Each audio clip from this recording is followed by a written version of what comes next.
Good evening. I'm Giulio Dalvit, the Assistant Curator of Sculpture at the Frick Collection in New York. Welcome to Cocktails with the Curator. Tonight, I will be talking to you about this medal in our collection. And like all other medals at the Frick, it's part of a very generous gift by Stephen and Janie Scher. It's obviously a very small object, but it's a very important one with a fascinating story behind it, and one which is connected in a number of ways to other works, many other works at the Frick, as we will see tonight. On the obverse, that is the front of the medal, is the effigy of a person, identified by the inscription as Andrea Doria, and the PP stands for Pater Patriae, Father of the Homeland. Andrea Doria was arguably the most important seafaring admiral of 16th century Italy, and one of the most important in Europe. His family was from Genoa, and in 1528, thanks to his allegiance with Emperor Charles V, he became the de facto ruler of Genoa, which was then one of the most prosperous cities in the whole of Europe. And from Genoa, with his fleet that he owned personally, he was able to control Western European waters and keep them free from pirates, which obviously caused a lot of celebration for him from all over Europe. So tonight's drink, for obvious reasons, is grog, the most traditional drink of sailors. The basic components of grog are always rum and water, but because it's so traditional, it was drank on fleets from all over the world. There are countless recipes, actually. But for mine, I used 1 part of rum, 2 parts of water, some lemon juice, brown sugar, and if you have it, a cinnamon stick. So cheers.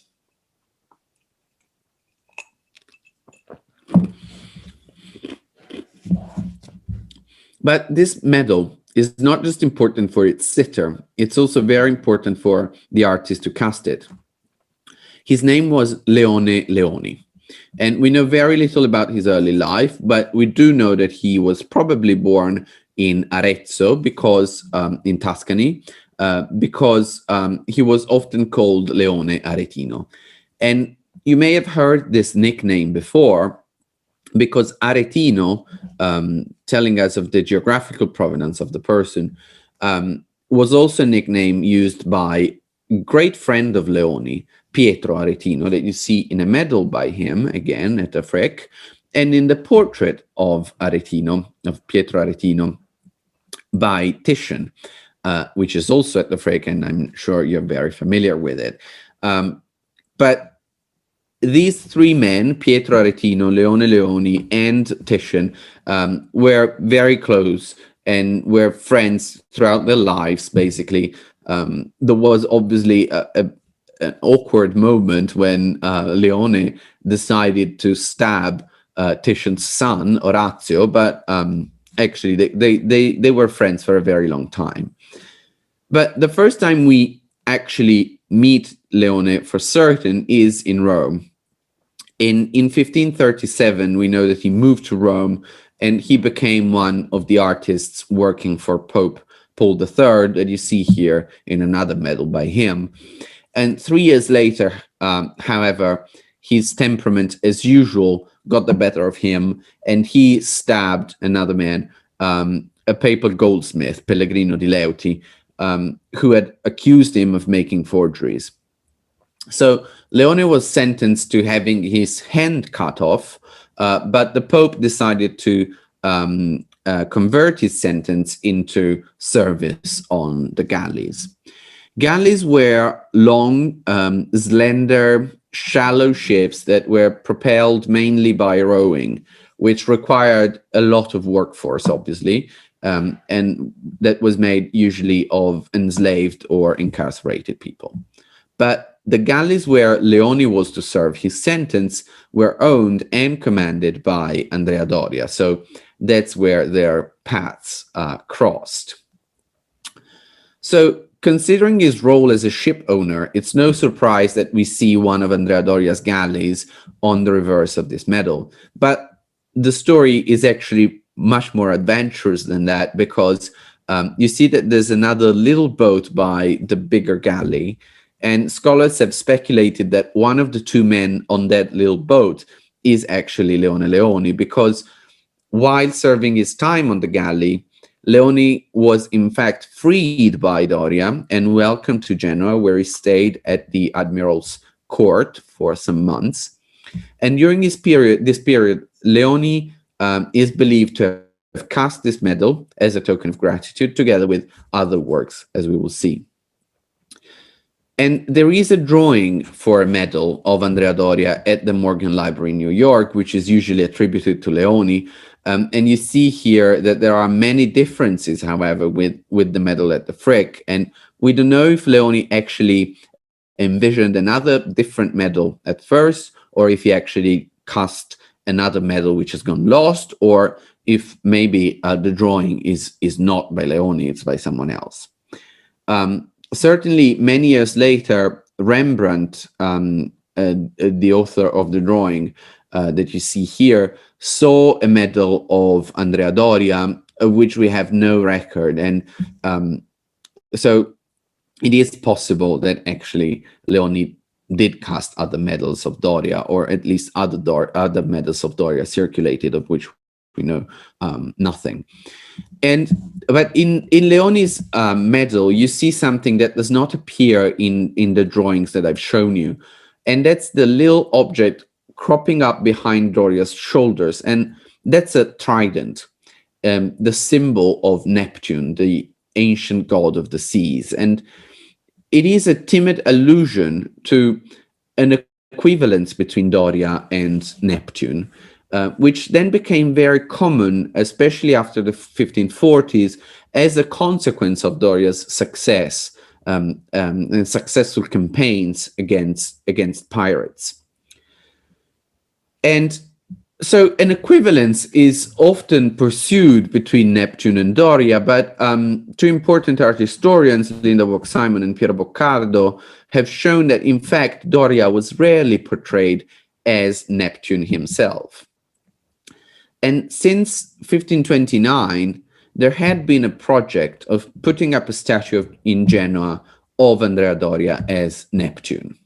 And the statue was assigned to the Florentine sculptor Baccio Bandinelli, who made these drawings for it. The one on the right has actually very recently resurfaced on the market. It was previously unknown. But just to give you a sense of the importance of this commission and of the sitter, just think that, as far as I know at least, this was the first monumental public sculpture since antiquity to be put up of a man who was still alive. This was so strange that Vasari, when discussing about this statue, said that it was a statue of Neptune as Andrea Doria, rather than the opposite. And here you see a choice between two possible iconographies for the statue. One of Andrea as Neptune, or Neptune as Andrea, as Vasari would say, on the left, and the other of Andrea as a classicizing soldier, still holding the trident, though, still with this allusion to Neptune. So Bandinelli never completed the statue, which was left unfinished in Carrara, in Tuscany, where you can still see it today, and you see it here on the left. So another sculptor, Giovanni Angelo Montorsoli, actually carried out the commission for Genoa, but the statue was destroyed in the 18th century, and you see the remains of it in the middle. So you see that Bandinelli, after all, had opted for the nude Neptune iconography, while Montorsoli went back to the idea of Doria as a Roman commander. And that's an iconography that was also used in this bronze plaquette of Doria by Leone Leoni. So the ambiguity of Doria's choices about how to represent himself are encapsulated in a letter by Aretino, which praises the monument newly put up by Montorsoli, but he But the monument he praises and he describes has very little to do with Montorsoli's statue, and actually works very well as almost as a caption for this small plaquette made by Leoni exactly in 1541, when Aretino wrote the letter and when Montorsoli's statue was unveiled. And I quote from Aretino's letter: "It is certain that the chariot on which the celestial Doria stands is the judgment that supports you," where you is Doria. "The monsters which pull the chariot are examples of your stratagems. The trident, your weapon, is the terrifying courage that moves you.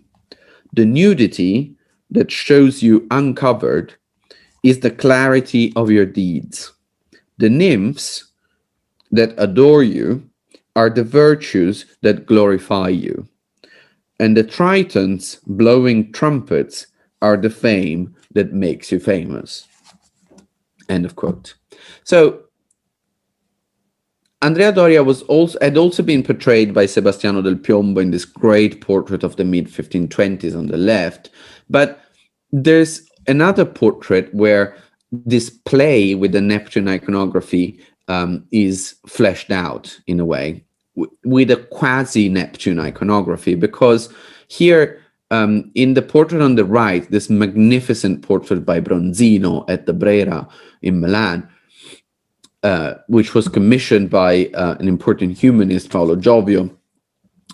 We know that from X-rays and ancient copies that actually Doria was not holding the trident in his hand, but was actually holding an oar. And most importantly, if he was Neptune, he wouldn't be standing on a ship, because obviously the god of the seas doesn't need a man-made vessel to cross the sea, as he can ride any kind of marine creatures, real and invented. So once again, this is a portrait of Andrea Doria, almost like Neptune, but not quite. And we don't know the reasons for Doria's coyness about the idea of being portrayed as Neptune, but these two iconographies, that of the Roman commander and that of the nude demigod, are alternative but can also merge sometimes. And somehow they are the two basic components of all the imagery pivoting around Doria.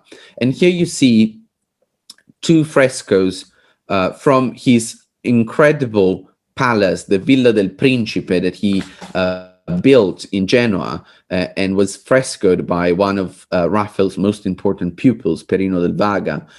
And you see that on the left, there's this iconography of Roman commanders, and on the right, you have these highly eroticized nudes that are also very much part of Doria's iconography, not just in the sense of how he wanted to be portrayed, but also the images he wanted to surround himself with.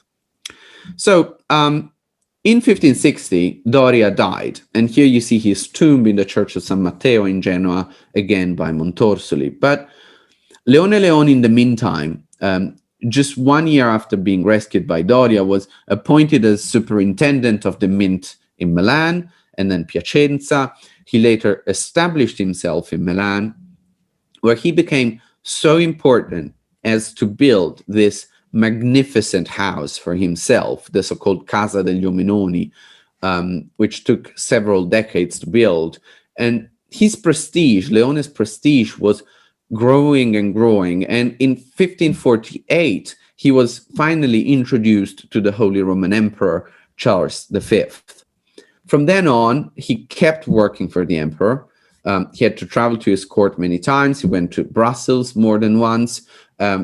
But the first time he traveled was quite a shock for him. And it's funny to read a letter that he sent to Ferrante Gonzaga, the governor of Milan, that you see here in another medal by Leoni, which is also at the Frick. And he writes this funny letter full of insults, actually, for for Northern Europeans. Like most Italian, he soon became homesick while staying in Brussels, and so he wrote to Ferrante, and I quote, "These inhuman countries are as different in their customs from ours, that is Italy, as butter is from the beer, which these people swallow so brutally." So he really was becoming homesick.